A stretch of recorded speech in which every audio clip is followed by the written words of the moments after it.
The business dinner was at Morton's Steakhouse in Manhattan. Dad's quarterly networking event where he brought together his corporate friends and business associates.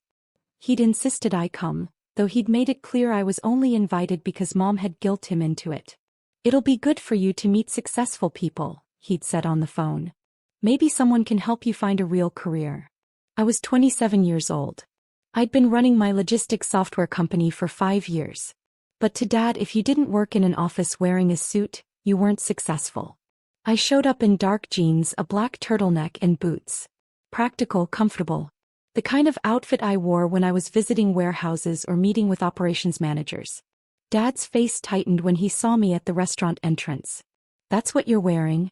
Nina, this is a professional dinner." "I'm dressed fine." "You look like you're going to unload trucks." "Sometimes I do unload trucks. When I need to understand the workflow." He closed his eyes briefly as if praying for patience. "Please tell me you're not going to talk about your warehouse job tonight." "It's not a warehouse job. It's a software company that optimizes logistics operations." "Right. Your company." He made air quotes. "Just try not to embarrass me, okay?" We walked into the private dining room where 8 people were already seated.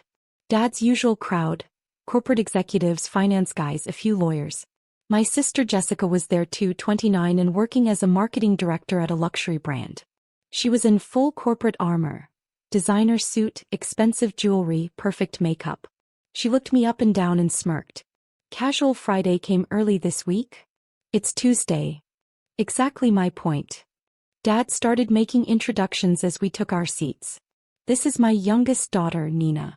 Is between opportunities right now.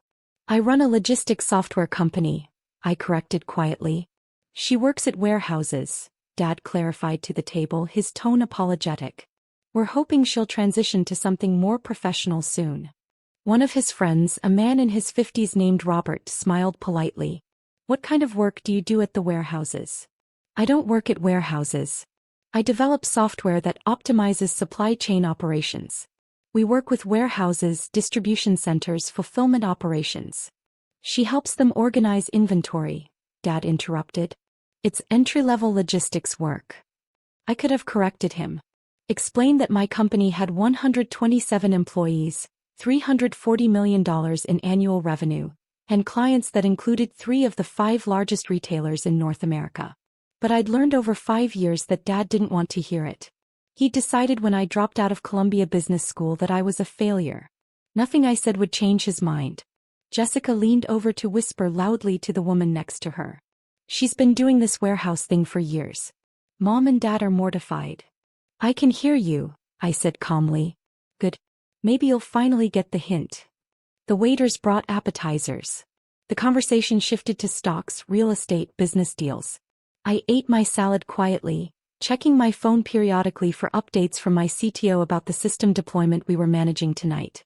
"Nina, phone's away," Dad said sharply. "It's rude." "I'm working." "You're at a dinner." "I'm monitoring a major deployment for a client. We're implementing new software across 47 distribution centers tonight." Robert raised an eyebrow. 47 centers? That's a significant operation. It's the 4th largest retailer in the country. The deployment has to be coordinated precisely or it could cost them millions in lost productivity. "Nina has an active imagination," Jessica said with a laugh. "She's been claiming to run this huge company for years, but she works out of her apartment and drives a Honda. I work out of an office in Long Island City, 12,000 square feet. And I drive a Honda because it's reliable." "Sure you do," Jessica said. "Just like you manage teams and consult with Fortune 500 companies." I set down my fork carefully. "Why would I lie about that?" "Because you're embarrassed about your actual job?" One of the lawyers spoke up. "What's the name of your company, Nina?" "Flow State Systems."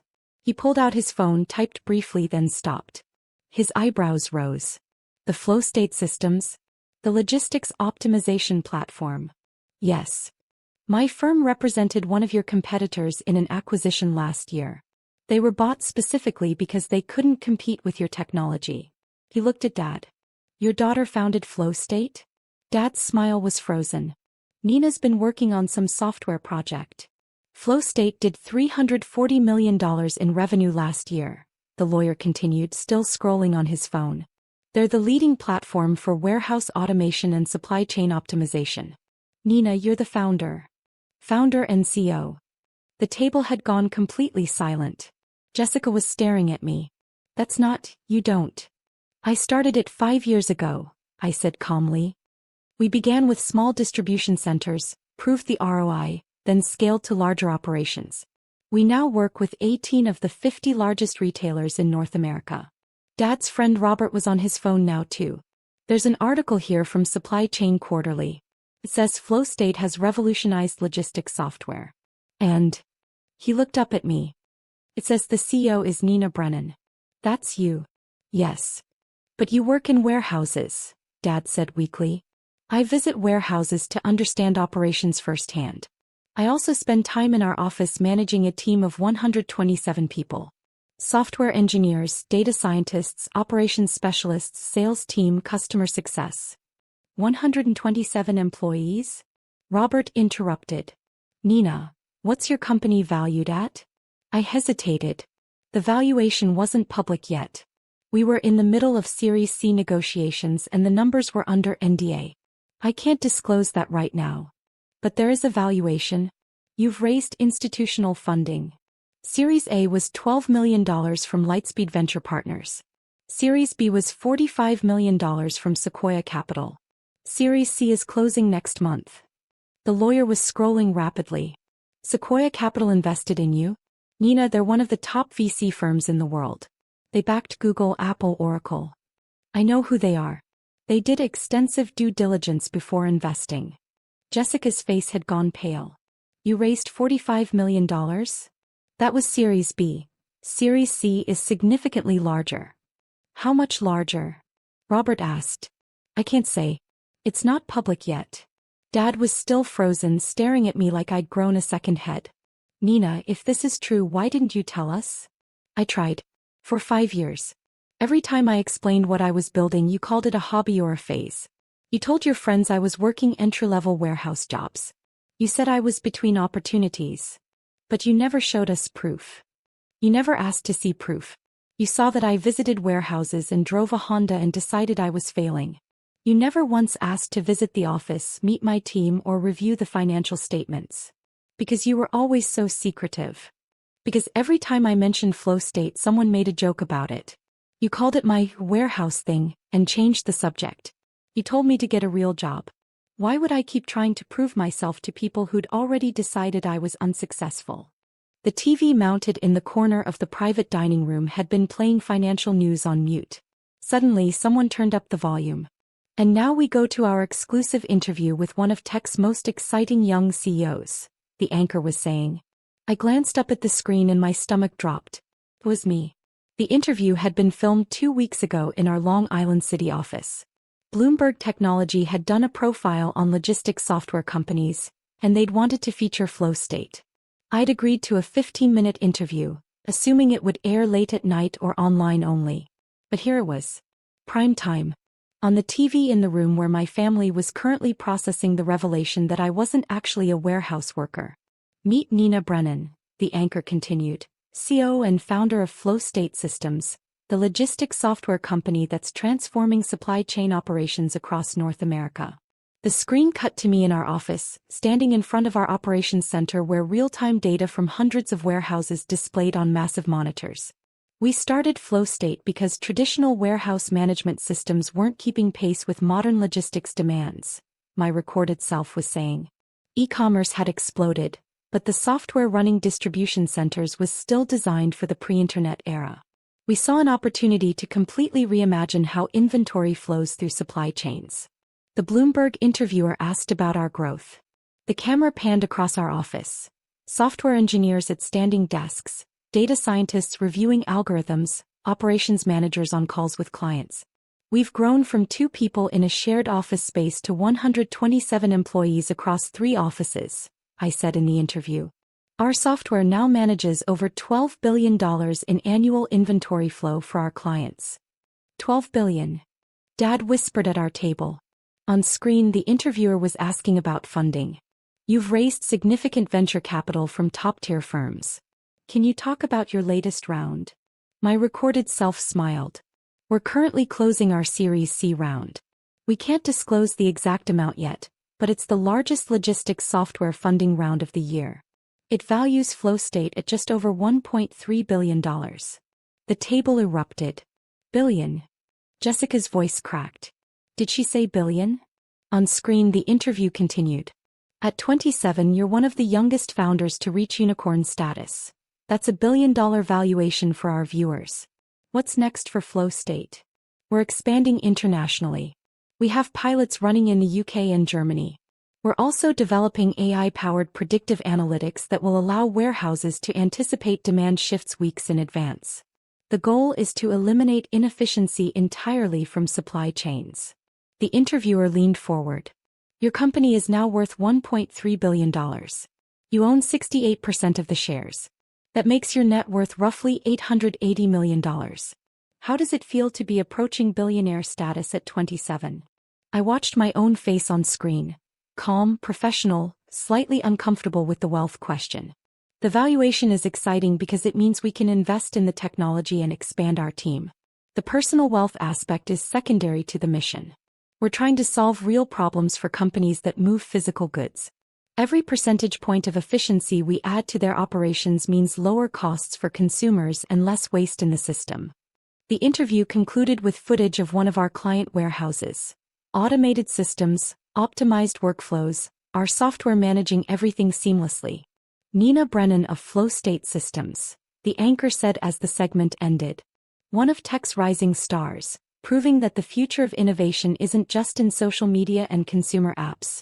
It's in the unsexy but essential work of moving products efficiently. The TV was muted again. Nobody at our table spoke. Robert broke the silence first. Nina, did that interview just say you're worth $880 million? On paper. Until the Series C closes and the valuation is official. You're almost a billionaire, the lawyer said slowly. At 27. The company is valued at over $1 billion. I own 68%, so yes, my stake is worth roughly that amount. Dad was still staring at the now muted TV. That was you, on Bloomberg. Talking about your billion-dollar company. Yes. And we had no idea. I tried to tell you. Jessica found her voice, though it shook. You let us think you were working in warehouses.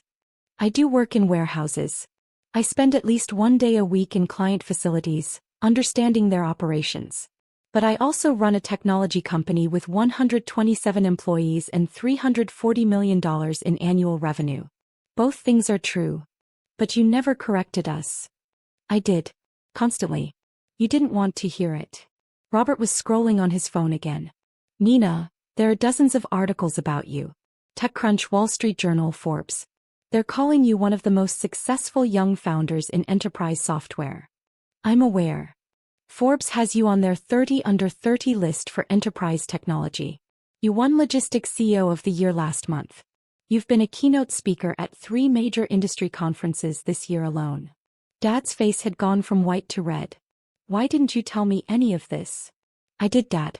Christmas, I mentioned the Forbes list. You said it must be for a different Nina Brennan because your daughter worked in warehouses. At Thanksgiving, I talked about the conference keynote. You said it was probably a small regional event. At Mom's birthday, I mentioned we'd raised Series B funding. You changed the subject to Jessica's promotion. That's not... He stopped. Did I really? Every time. For 5 years. Jessica was reading from her own phone now, her face getting paler. There's an article here from Fortune. Nina Brennan, the warehouse worker who built a billion-dollar software empire. It says you spent a year working in distribution centers before founding FlowState. You actually did work in warehouses. I did. I needed to understand the problems firsthand before I could build software to solve them. I worked night shifts at 3 different warehouses, took detailed notes on every inefficiency, interviewed hundreds of workers about their challenges. That's actually brilliant, Robert said slowly. Most tech founders never leave their offices. You went directly to the source. It seemed obvious to me. How could I build better software without understanding the actual work? The lawyer was shaking his head in apparent awe. Nina, do you know how rare this is? A 27-year-old building a profitable, high-growth enterprise software company in an unsexy industry? Most founders your age are burning through VC money trying to build the next social media app. You've built something that actually generates massive revenue. Logistics software isn't glamorous, but it's essential. Every product people buy online passes through systems like ours. Dad's phone started ringing. He glanced at it, then looked at me with a strange expression. That's Charles Morrison. He's on the board at Columbia Business School. The school I dropped out of? He probably saw the Bloomberg interview. Dad answered the call. Charles, hello. Yes, that was my daughter. Yes, flow state systems. No, I didn't realize the scale either. He listened for a moment, his face getting redder. She what? A major donation? How much? He went silent. 7 figures? For the entrepreneurship program. He looked at me. When did you? Last year, I said quietly. They asked if I'd contribute to the new entrepreneurship center. I wrote a check for $1.2 million. Dad covered the phone. You donated over $1 million to Columbia? They're building a center to help students who want to start companies instead of following traditional paths. It seemed important. He went back to the phone call. Yes, Charles. I'm very proud. Yes, we should definitely talk about having her speak to students. I'll check with her and get back to you. He hung up and stared at me. The Dean of Columbia Business School wants you to give the keynote at their graduation ceremony next spring. I know. They reached out last month. I haven't decided yet. Jessica set down her phone. How is this possible? How did you build $1 billion company in 5 years without any of us noticing? You weren't paying attention. You decided I was a failure because I dropped out of business school and got my hands dirty in warehouses. Nothing I said could change your minds because you'd already written the story about who I was. But if we'd known, would it have changed anything? Would you have treated me differently if I'd shown you the Forbes list or the funding announcements or the client roster? Or would you have found other reasons to dismiss it until some external authority like Bloomberg confirmed I was legitimate? Silence. I think, Robert said carefully, they would have dismissed it.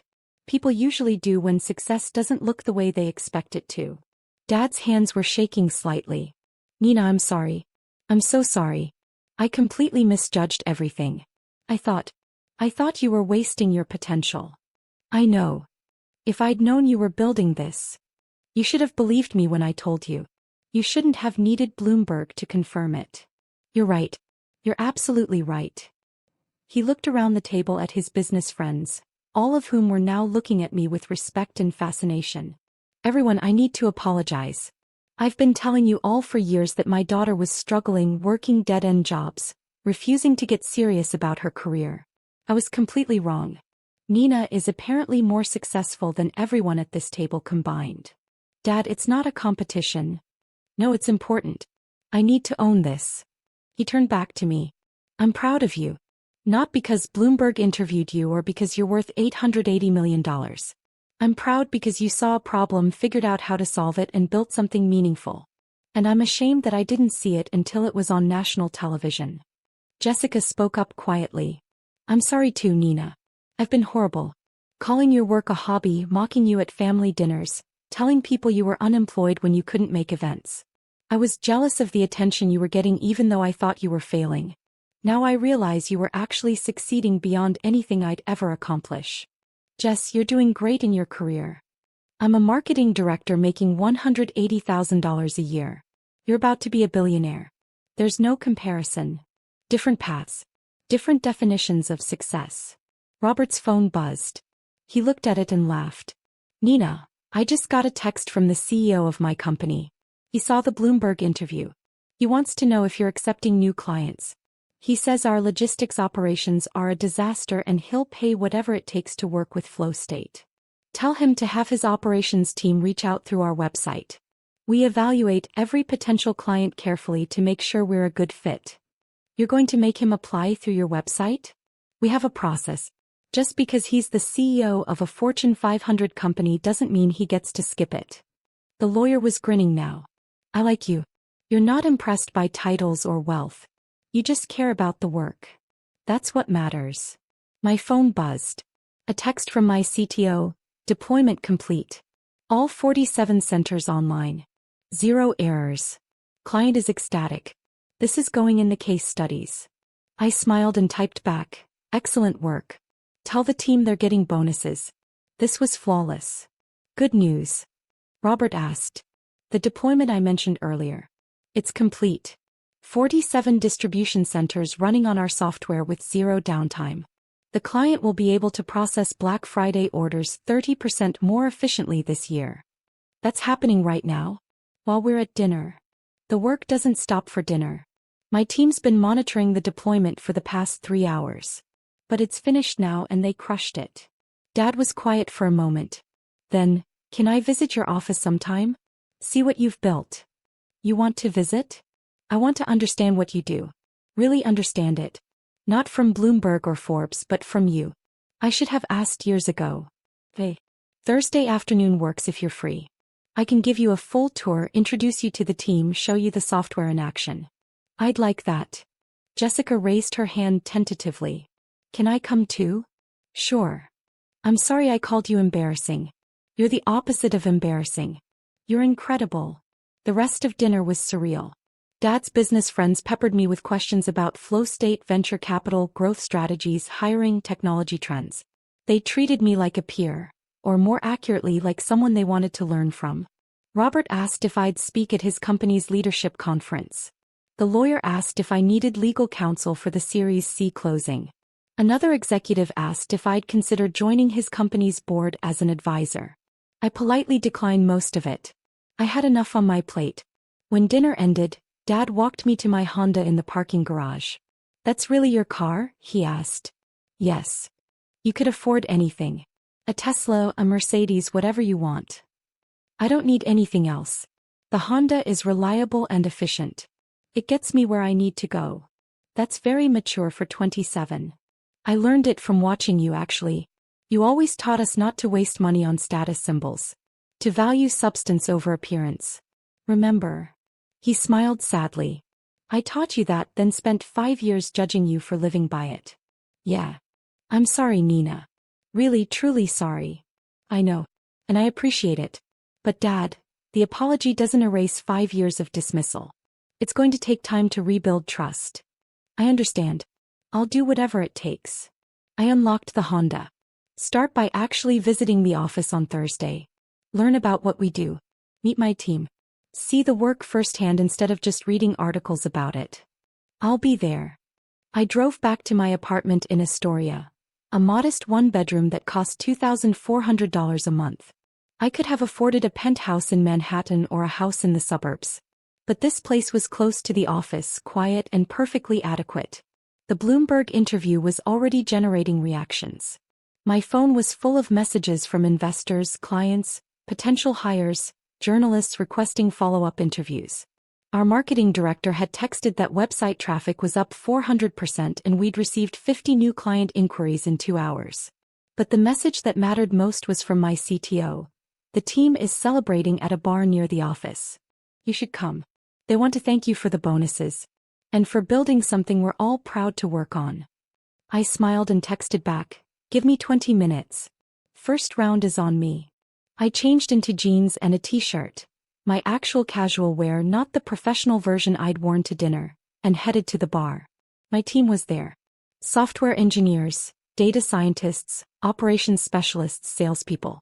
The people who'd believed in flow state when it was just an idea, who'd worked crazy hours to make it real, who'd trusted me when I was a 22-year-old dropout with no track record. They cheered when I walked in. To Nina, someone shouted. The warehouse worker who built a unicorn. Everyone laughed and raised their glasses. My CTO pulled me aside. How did dinner go with your family? They saw the Bloomberg interview while we were at the restaurant. Oh God. How bad was it? My dad's friend asked if I was worth $880 million. My sister realized she'd been calling me embarrassing while I was building a billion-dollar company. It was surreal. But vindicating? A little. Mostly just sad. They should have believed me years ago. He nodded. For what it's worth, we believed you. Everyone on this team believed in the vision before Bloomberg, before Forbes, before the billion-dollar valuation. We knew you were building something special. Thank you.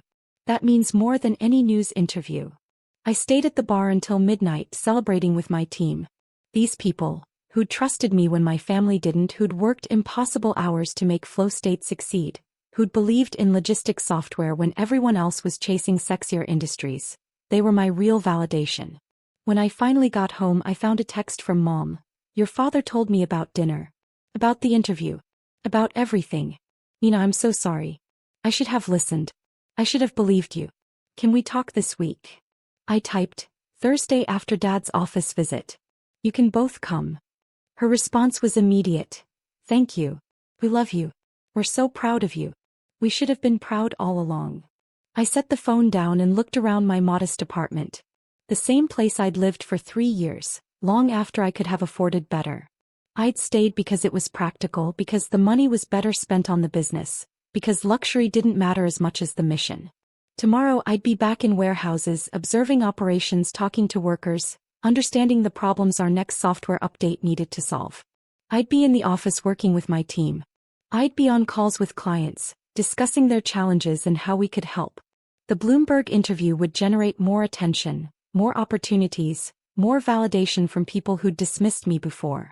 But the real work, the daily, unglamorous work of building better logistics software, that would continue regardless. Because success wasn't about proving people wrong. It was about solving real problems for real clients. It was about building a team that believed in the mission. It was about staying true to the work even when nobody else saw the value. The Bloomberg interview was nice. The billion-dollar valuation was exciting. The vindication with my family was satisfying. But none of it compared to the moment when a warehouse manager called to say our software had saved his team 3 hours of work that day. Or when a distribution center coordinator thanked us for catching an inventory error that would have cost them thousands. Or when a logistics director said our system had made his team's impossible job finally manageable. That was the real success. And I'd known it all along. Even when nobody else did.